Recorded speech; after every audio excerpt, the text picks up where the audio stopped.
It's been 16 years since Land of the Lost, one of Will Ferrell's most notorious box office flops, stumbled into theaters.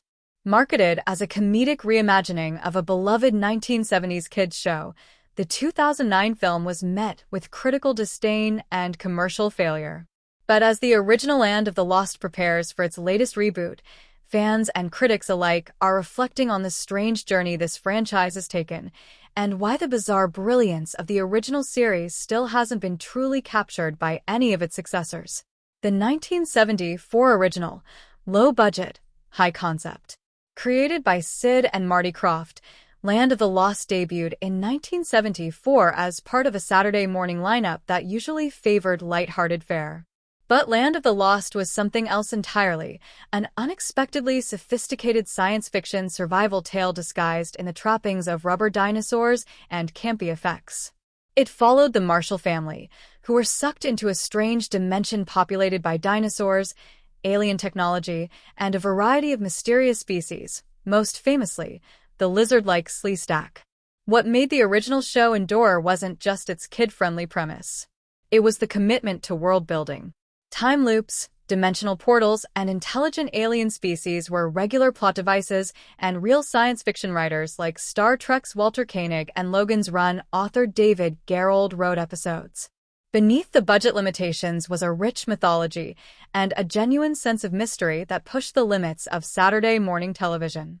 Episodes like The Stranger and Circle tackled concepts of destiny, civilization collapse, and emotional intelligence, heady stuff for what was essentially a dinosaur show.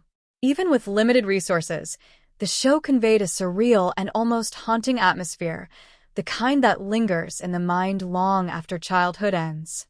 Reboots that miss the point.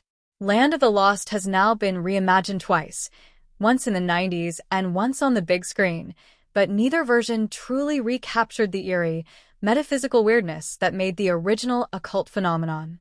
The 1991 Nickelodeon reboot was an earnest, kid-centric reinterpretation featuring a new family, the Porters, a jungle girl named Krista, and returning creatures like the Sleestak. Though clearly a product of its era, complete with slapstick antics and brighter visuals, it tried to maintain the survivalist themes, even if it lacked the depth and danger of the original. Then came the 2009 Will Ferrell movie, and with it, a complete tonal shift. Billed as a parody, the film turned its source material into a farcical vehicle for crude humor. The film's Rick Marshall was no longer a courageous father but a bumbling scientist. The Sleestak were background gags, and the show's iconic lore was turned into a punchline. Despite Ferrell's star power, the film bombed both critically and commercially, even earning Razzie nominations. The Krofft brothers themselves disavowed it, calling it one of the worst adaptations of their work. Why the original still has power? The heart of Land of the Lost lies in its weirdness, a deliberate, unsettling, and often thought-provoking kind of weirdness. It wasn't just about surviving among dinosaurs. It was about confronting the unknown, grappling with paradoxes, and understanding that not everything in a strange world makes logical sense. Characters like Enoch the Altrusian, who learned that his own descendants devolved into the monstrous Sleestak, added unexpected philosophical depth to a children's show. The show's minimalist aesthetic, instead of being a liability, added to its otherworldly tone. The cardboard caves and obvious miniatures gave the world an uncanny, dreamlike quality, one that felt like a prehistoric purgatory where time, emotion, and reality were suspended. For decades, fans have hoped for a version of Land of the Lost that understands and honors its core, survival storytelling mixed with surreal sci-fi and a touch of cosmic dread. A new reboot offers a chance for redemption. In 2025, Land of the Lost is getting another chance. This time, it's being developed by Legendary Television, with Deanna Croft Pope, daughter of co-creator Marty Krofft, helping lead the project. If this new reboot leans into what made the original special, instead of mocking it, there's real potential to revitalize the franchise.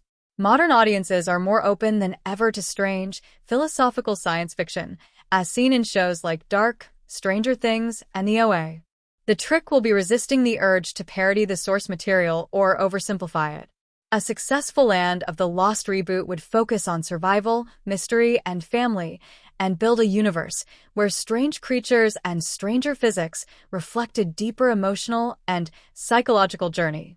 With advancements in visual effects, a deeper genre appreciation, and a smarter audience, this could be the right time to do what neither the 90s series nor the 2009 movie could: bring Land of the Lost back to life without losing what made it matter in the first place. If this next reboot takes its cues from the haunting, high-concept weirdness of the 1974 original, then perhaps, just perhaps, this routine expedition can finally break the time loop.